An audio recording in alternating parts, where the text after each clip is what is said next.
오늘 하나님의 말씀 보겠습니다. 시편 126편, 127편 말씀입니다. 여호와께서 시온의 포로를 돌려보내실 때에 우리는 꿈꾸는 것 같았도다. 그때 우리 입에는 웃음이 가득하고 우리 혀에는 찬양이 찼었도다. 그때 문화 가운데서 말하기를 여호와께서 그들을 위하여 큰 일을 행하셨다 하였도다.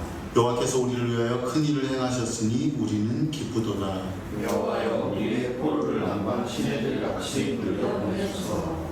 눈물을 흘리며 씨를 뿌리는 자는 기쁨으로 거두리로다. 울며 씨를 뿌리러 가는 자는 반드시 기쁨으로 그 곡식 땅을 가지고 돌아오리로다. 여호와께서 집을 세우지 아니하시면 세우는 자의 수고가 헛되며 여호와께서 성을 지키지 아니하시면 파수꾼의 깨어 있음이 헛되도다. 너희가 일찍 일어나고 늦게 누우며 수고의 떡을 먹으니 헛되도다. 그러므로 여호와께서 그의 사랑하시는 자에게는 잠을 주시는도다. 보라, 자식들은 여호와의 기업이요 태의 열매는 그의 상급이로다. 젊은 자의 자식은 장사의 수명의 화살과 같으니. 같이 읽겠습니다. 이것이 그의 화살통에 가득한 자는 복되도다. 그의 성문에서 그들의 원수와 담판할 때에 수치를 당하지 아니하리로다. 아멘. 오늘 이 두 시편을 가지고 기쁨으로 거두리로다 라는 제목으로 함께 말씀 나누겠습니다. 오늘 이 본문은 성전에 올라가는 노래 그 시리즈 시편 120편부터 134편 이 15편의 시편이 성전에 올라가는 노래인데요. 그 중에 두 편을 선택해서 함께 나누도록 하겠습니다. 성전에 올라가는 노래라고 하는 이 표제가 붙었는데 이거는 이스라엘 백성들이 성전에 예루살렘으로 성전으로 올라가면서 순례하면서 불렀던 찬양입니다. 예배하러 올라가면서 자기들의 어떤 감사하는 마음, 또 고백하는 마음, 또 바라는 마음들을 담아서 올려드린 것입니다. 비록 시대적 배경은 다르지만 우리는 그들을 통해서 하나님께 우리의 마음을 표현할 때 어떻게 할 수 있는지를 배우게 되지요. 우리가 하나님께 어떻게 찬양하고 어떻게 기도해야 되는지를 이 시편을 통해서 배우게 됩니다. 오늘 본문은 특별히 하나님을 믿는 우리가 구원을 받았어도 여전히 세상에 살고 있음을 다시 생각하게 합니다. 우리가 세상에서 행복을 누리면서도 동시에 눈물을 흘리고 땀 흘려 수고를 하게 됩니다. 우리가 인생의 환희를 경험하지만 또한 가혹한 현실을 마주하게 됩니다. 오늘 이 본문을 통해서 하나님의 은혜로 구원받은 우리가 어떻게 우리의 삶을 바라봐야 하는지, 또한 우리가 어떻게 인생을 살아야 참으로 행복을 누리게 되는지를 배울 수 있기를 바랍니다. 첫째, 우리는 웃음으로 시작합니다. 웃음으로 시작합니다. 이스라엘 백성들이 바벨론에서 포로로 잡혀 수십 년의 세월이 지났습니다. 선지자들이 그들이 포로로 끌려가기 전부터, 오래전부터 예언을 했습니다. 너희들이 다시 이 땅으로 돌아올 거다. 70년이 차게 되면 고레스라는 왕이 나타나서 너희들을 다시 이 땅으로 돌아오게 할 거다라고 선지자들이 예언했는데요. 그대로 이루어졌습니다. 이스라엘 백성들이 고달픈 역사를 되돌려 하나님께서 자신들을 다시 고향으로 돌아가게 하신다는 사실이 꿈만 같았는데 막상 현실이 되니까 얼마나 기뻐했는지 모릅니다. 우리 다 같이 126편 1절 2절 말씀 읽겠습니다. 여호와께서 시온의 포로를 돌려보내실 때에 우리는 꿈꾸는 것 같았도다. 그때 우리 입에는 웃음이 가득하고 우리 혀에는 찬양이 찼었도다. 그때 문나라 가운데서 말하기를 여호와께서 그들을 위하여 큰 일을 행하셨다 했도다. 아멘. 왜 아니겠어요? 우리나라도 예전에 일본에 의해서 오랫동안 압제를 당할 때가 있었잖아요. 이렇게 해방되었을 때 그 기쁨이 얼마나 대단했겠습니까? 그들의 입에는 웃음이 가득했습니다. 기뻐 뛰어놀고 하나님을 찬양했습니다. 우리가 기분 좋은 일이 있으면 어때요? 자연스럽게 미소를 짓게 되고 또 누군가 대화할 때도 웃음꽃이 피게 되지 않습니까? 별로 웃기는 말도 아닌데 막 괜히 웃음이 나고 그러죠. 그들의 혀에는 찬양이 넘쳤습니다. 너무나 기쁘기 때문에 하나님을 향해서 벅차게 찬양했습니다. 참 대단하다. 하나님이 이렇게 놀라운 일을 행하셨다. 믿기지 않는다. 우리 하나님께서 70년 동안 우리를 포로 생활 가운데 놔두셨는데 우리를 다시 구원하셨다. 그러면서 하나님을 찬양했습니다. 그뿐만이 아니었습니다. 나라가 이스라엘 백성들이 이렇게 망하게 됐을 때는 이웃 나라들이 막 조롱을 하면서 너희가 그렇게 자랑하던 하나님 어디 있냐라고 조롱을 했는데요. 이제는 다 놀라면서 함께 기뻐하면서 야 하나님 너희 하나님 정말 대단하시다. 너희를 위해 큰 일을 행하셨다라고 기뻐했습니다.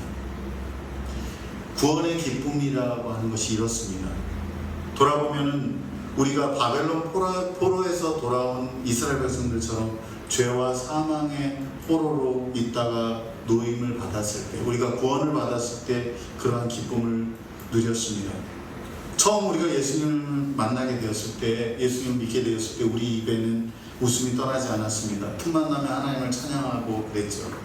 저도 중고등학교 시절에 예수님을 만난 그 기쁨, 예수님이 나와 함께 하시는 그 기쁨이 너무 커가지고 막 길 다니면서 말도 안 되는 막 멜로디 붙여가지고 제가 막 가사를 지어서 하나님을 찬양하고 막 감기역하고 그 흥얼거리던 그런 기억이 있습니다.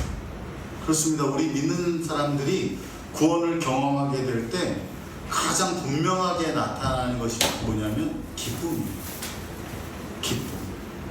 근데 예수님을 믿게 되는데 기쁨이 없다. 예수님을 만나는데 기쁨이 없다. 구원받은 그 기쁨이 없다. 그건 아직 모른다는 거예요. 조나단 에드워즈는 신앙과 정서에서 이렇게 말했습니다. 하나님의 영광과 은혜에 대한 깊은 깨달음에서 오는 진정한 기쁨을 누린다. 이 기쁨은 세상적인 것과 달리 영혼의 깊은 곳에서 솟아나는 거룩한 즐거움이다. 여러분들도 처음에 예수님을 만났을 때 그런 기쁨이 있었습니까? 길을 걸어도 기쁘고 잠들기 전에도 기쁘고 웃음이 나고 뭘 하든지 행복하고 예수님 나를 사랑하셨다는 것 때문에 내가 영원한 생명을 얻게 되었다는 그 기쁨으로 그렇게 행복한 적이 있습니까? 그것이 구원받은 자의 기쁨입니다. 바벨론 포로에서 돌아온 이스라엘 백성들처럼 우리가 죄와 사망에서 놓이게 되었을 때 그런 기쁨, 영혼의 깊은 곳에서 솟아나는 거룩한 즐거움이 있습니다. 우리가 그렇게 시작했습니다. 기쁨으로 시작했습니다. 그런데 어떻게 되었습니까? 우리가 계속 그렇게 기쁜 날이 이어졌습니까? 둘째는 우리가 눈물을 흘려야 합니다. 눈물을 흘려야 한다는 거예요. 우리가 그렇게 기쁨으로 시작했지만 현실을 겪으면서 웃음을 잃게 되죠. 기쁨은 과거에 머물러 있고 눈물이 현실을 적십니다. 126편 3절에서 시인은 하나님의 이름을 부르며 포로들을 남방의 시내들처럼 되돌려 보내달라고 요청하고 있습니다. 이거는 배경 지식이 필요합니다. 네게브라고 불리는 이 남방 땅은 1년 내내 비가 내리지 않는 곳이에요. 지금 뭐 강릉에 비가 너무 많아가지고 국가에 뭐 재난사태가 됐잖아요. 1년 내내 비가 내리지 않아요. 그러다가 겨울철 우기가 됐을 때 갑자기 순식간에 비가 내리면서 물이 불어나서 범람합니다.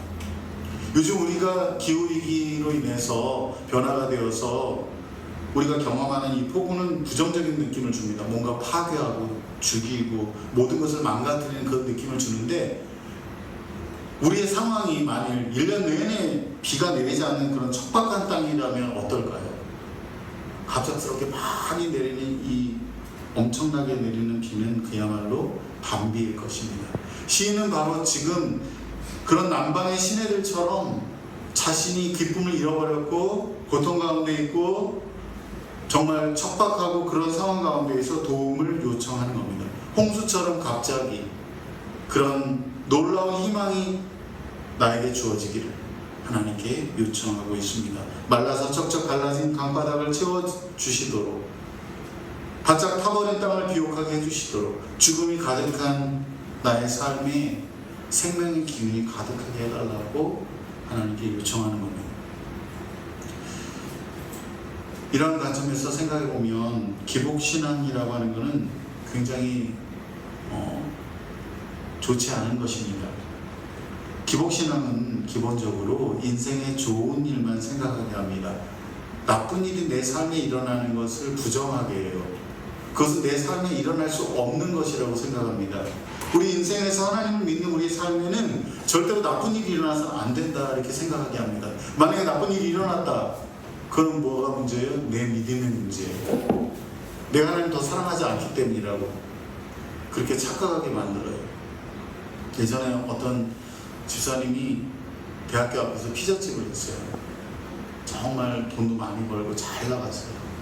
그래서 교회 헌신도 많이 하고 칭찬도 많이 받았죠. 그런데 사업이 망하고 무너지고 어렵게 되면서 점점 소외감을 받았어요. 그런데 어느 장로님이 사업이 잘 돼가지고 개업 예배를 드리는데 목사님이 이제 여러 가지 축복을 하는데 그 말에 상처가 됐어요. 나의 믿음이 하나님의 복을 이제 더 이상 받을 수 없는 건가? 이 기복신앙이라고 하는 것은 그렇게 나쁜 겁니다. 하나님을 오해하게 만들어요. 우리가 하나님을 잘 믿고 그분께 잘 모여서 우리 인생에는 언제나 좋은 일만 있어야 된다라고 생각하면, 그런 믿음이 여러분들에게 있다면 하나님을 오해한 겁니다. 그건 성경적인 믿음이 아니에요. 하나님은 우리에게 기대하시는 삶의 목적을 찾을 수가 없습니다. 결국 어떻게 되느냐면, 그런 믿음을 가진 사람은 그 잘못된 믿음으로 인해서 인생을 제대로 살지 못하고 자기 스스로 불행한 삶을 자초하고, 내가 그렇게 불행하게 된 것을 어디에서 찾아요? 내 믿음이 없구나, 내가 부족했기 때문에, 내가 하나님 앞에 뭔가 문제가 있기 때문에 그렇게 된다고 생각합니다. 그렇기 때문에 기복신은 우리의 마음에 자리해서는 안 됩니다. 인생을 이렇게 봐야 돼요. 인생에는 언제나 맑음과 흐림이 존재합니다. 예수를 믿고 살아도 그렇습니다. 우리에게는 행복한 날도 있지만 눈물을 흘리는 날도 있습니다.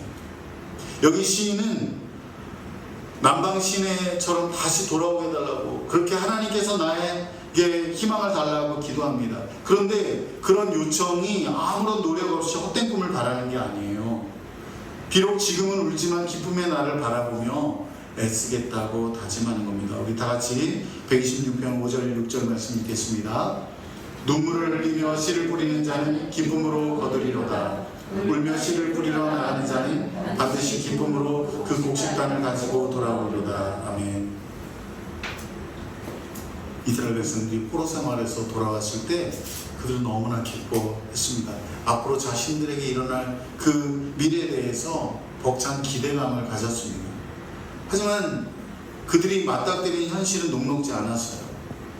그 땅은 이미 자신들의 조상들이 살았던 때와 같지 않았습니다. 젖과 꿀이 흐르는 땅으로 회복되는 과정은 아주 더디고 힘들었어요. 아마도 자신들이 70년간 살았던 이방 땅과 전혀 다른 환경은 그들에게 당혹감을 주었을 겁니다. 특히 오랫동안 손대지 않은 농경지에서 다시 농사를 시작한다는 것은 쉽지 않았을 겁니다. 그래서 그들은 눈물을 흘리며 씨를 뿌려야만 했습니다. 우리가 한번 생각해 볼까요? 우리가 구원받은 자로서 기쁨으로 우리의 새로운 삶을 시작하지만 이 세상을 믿음으로 산다는 것은 쉬운 일이 아닙니다. 우리를 둘러싼 세상은 여전히 위협적이고요. 우리를 죄로 유혹할 때 강력한 힘을 발휘합니다. 우리의 본성은 어떻습니까? 예수를 믿는다고 해서 갑자기 어느 날 우리의 성품이 예수님처럼 되는 게 아니잖아요. 우리 입술은 여전히 거짓된 모습이 나타나고 남에게 함부로 상처 주는 말도 합니다. 그러면서 내 자신을 깜짝 놀라게 바라보고 실망하죠. 온유하고 배려가 넘치는 사람이 되기를 기도하면서도 동시에 나의 마음속에 이기적인 그런 모습이 있다는 것을 발견하고 실망하는 것이 바로 우리입니다. 여러분 앞에 놓여진 그 상황, 이 깨어지고 망가진 상황은 어떻습니까? 절대 일어나지 말았어야 할, 기대하지 않았던 그런 일들, 쉽게 바뀌지 않습니다. 너무나 막막해서 끝없는 터널을 지나는 것처럼 느껴질 수 있습니다. 여러분이 살아가고 있는 이 공동체가 하나님의 뜻대로 되어지기를 바라지만 금방 그렇게 됩니까? 아니죠. 우리가 속한 가정이, 가족 구성원들이 마땅히 되어져야 할 모습들이 있고요.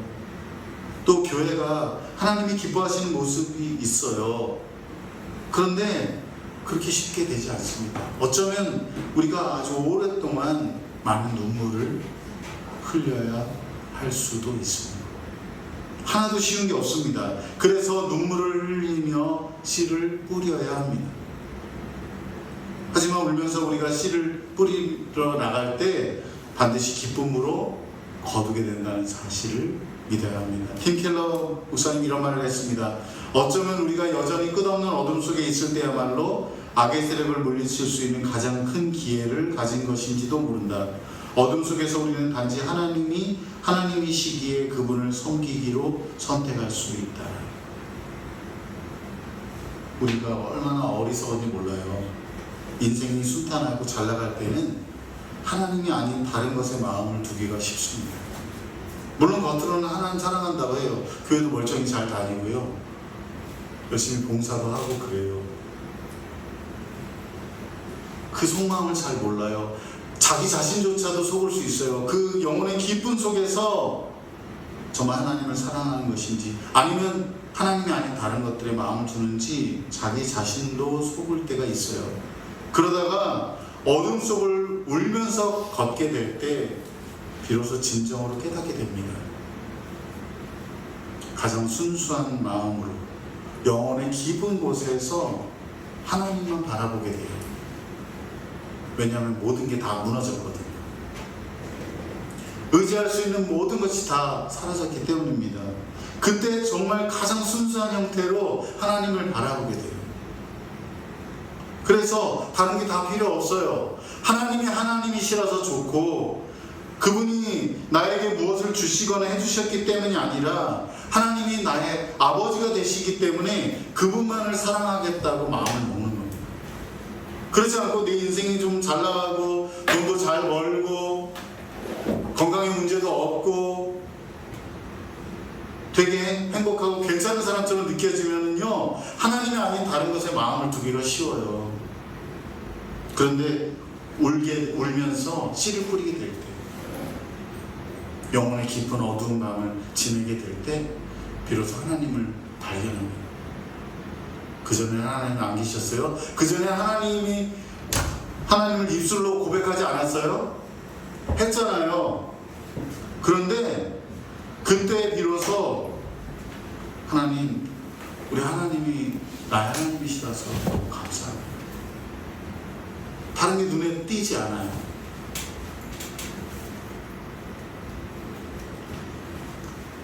바로 그 순간이 여러분의 인생의 변곡점이 될 겁니다.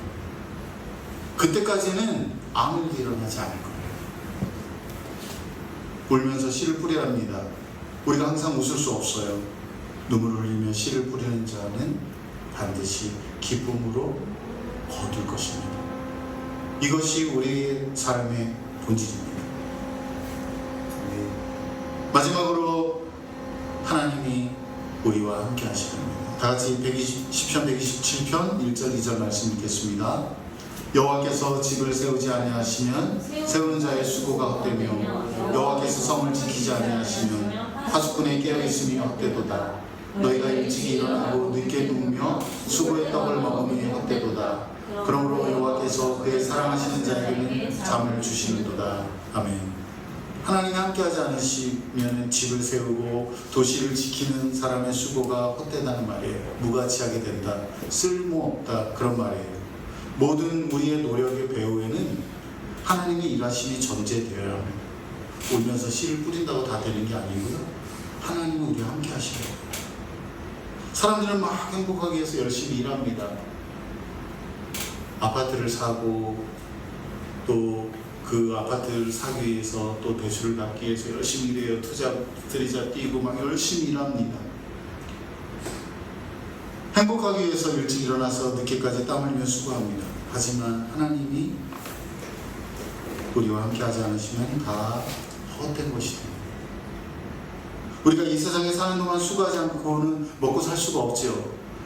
하지만 우리의 수고가 항상 만족스러운 결실을 맺는 것은 아닙니다. 그것은 우리의 영역이 아니에요. 농부가 씨를 뿌린 다음에는 그것이 어떻게 자라나고 어떻게 열매를 맺는지 자기가 컨트롤할 수가 없어요. 우리가 이 도시를 살아가는 동안에 일하는 모든 수고의 열매도 똑같습니다. 내가 어떤 일정한 인풋을 넣기 때문에 아웃풋이 나오는 게 아니에요. 결과가 나오는 게 아니죠. 그렇기 때문에 하나님이 우리와 함께 하셔야 된다는 그런 믿음을 갖고 살아야 합니다. 어떤 사람들은 자신이 스스로 삶을 통제할 수 있다고 생각합니다. 자신감이 넘쳐서 무엇이든지 잘 해낼 수 있다고 생각해요. 굉장히 어리석은 사람이에요. 인생의 한계를 모르는 사람입니다. 우리 다 같이 야고보서 4장 13절부터 16절 말씀 읽겠습니다.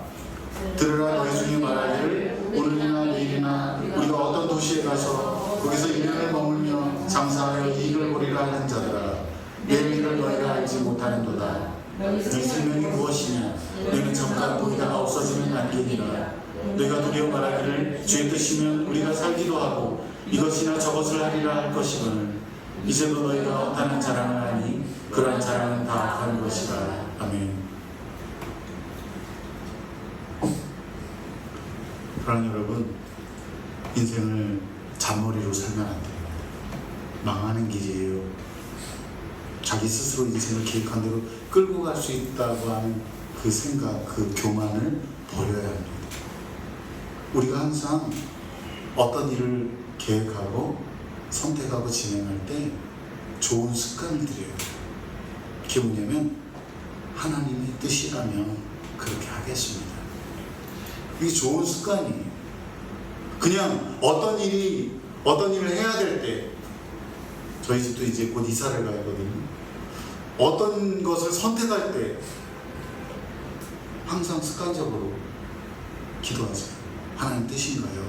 하나님 뜻이라면 하고 싶습니다.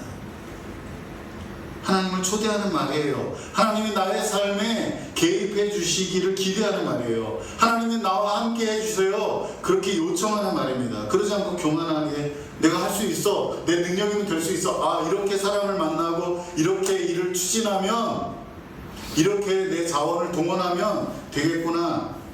그리고 하나님이 어느 공간에도 없다면 아무것도 이룰 수 없습니다. 물론 당연히 하나님께 온전히 의지하면서 동시에 우리 자신이 해야 할 일도 다 해야 합니다. 우리가 수고하지 않아도 하나님 다 알아서 해주시는 것이 아니에요. 울면서 씨를 뿌려야 합니다. 열심히 집을 세워야 도시를 세워지고 도시를 지켜야 합니다. 창조하는 일, 보존하는 일을 부지런히 해야 합니다. 우리의 수고가 항상 있어야 하고 그것과 더불어 하나님이 함께 하셔야 합니다. 부지런히 집을 세우고 도시를 지키고 여러분이 하는 일을 최선을 다해서 일하고 하나님의 뜻이 어디 있는지, 하나님의 뜻이면 그렇게 되기를 바란다고 기도하면서 이렇게 하다 보면 결과가 어떻게 되느냐? 하나님께서 그 사랑하시는 자에게 잠을 주시는 거예요. 아니 무슨 잠을 주신다는 말이에요. 인생은 열심히 노력한다고 해서 다 되는 게 아니에요.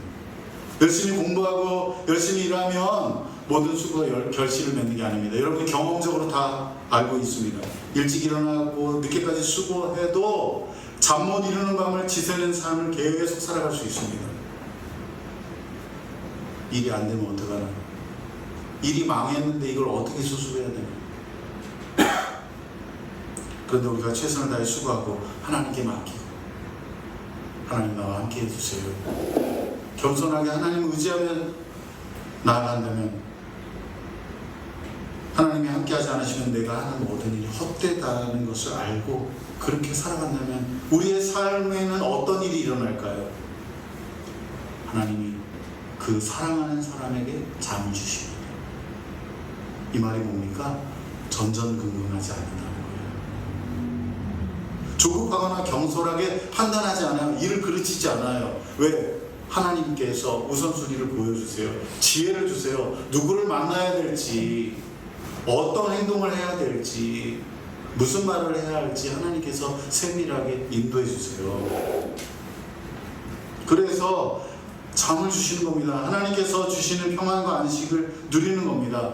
아니 어쩌면은 우리가 낮 시간에 손으로 수고하면서 열심히 일하는 그 이상으로 우리가 잠자는 시간에 우리가 아무것도 하지 않는 그 시간에 하나님이 일하고 계시는지도 모릅니다.